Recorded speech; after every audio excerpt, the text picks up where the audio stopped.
खुलुमबाय बड'लेण्ड निउस 24 नि स्टुडिय'आव आं सोमखोर बसुमतारी दिनैनि गाहाय रादाबफोराव दङ। BTR आव आरोबाव सानै MCLA खौ मावफुं सोद्रोमा बिबान होनाय जाबाय। आसाम रायजोआव थांनाय 10 बोसोरनि गेजेराव मैदेरनि उदखाराव गासै 812 सुबुंनि जिउ खहा। रायजोआव COVID-19 थासारिखौ नोजोर होनानै गोदान SOP फोसावबाय।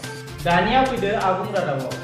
प्रमद बर' दैदेननाय BTR नि BJP UPPL GSP जथाय सरकार सालायबाय थानाय समावनो आरोबाव UPPL हान्जानि सानै MCLA 18 नं मानाव सेरफांनि बिजाथि धनन्जय बसुमतारी आरो श्रीरामपुरनि नमिनेटेड बिजाथि उइलसन हासदा बिथांमोनखौ मावफुं सोद्रोमा हिसाबै गनायथि होनायजों लोगोसे बिथांमोनखौ BTR नि एसेम्बलि न'आव समायखिरा लाहोनाय जाबाय।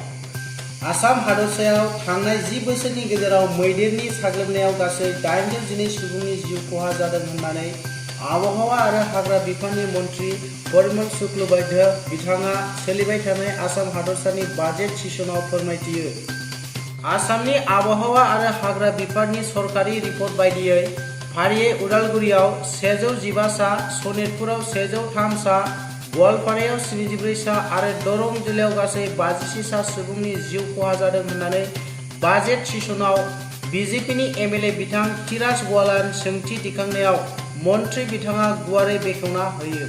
लोगोसे आरोबाव गुबुन गुबुन जिल्लाफोरावबो जाथायनि खौरां मोननाय जादों होननानै शुक्लबैद्य बिथाङा बेनि सायाव नायबिजिरनानै सुबुंनि रैखाथिनि थाखाय राहा लागोन होननानै बाजेट सेसननि गेजेरजों फोरमायथियो। आसाम सरकारा COVID-19 नि थासारिखौ नोजोर होनानै गोदानै रायजोआव SOP फोसावबाय होननानै सावस्रि बिफाननि मन्थ्रि केशव महन्त बिथाङा फोरमायथियो।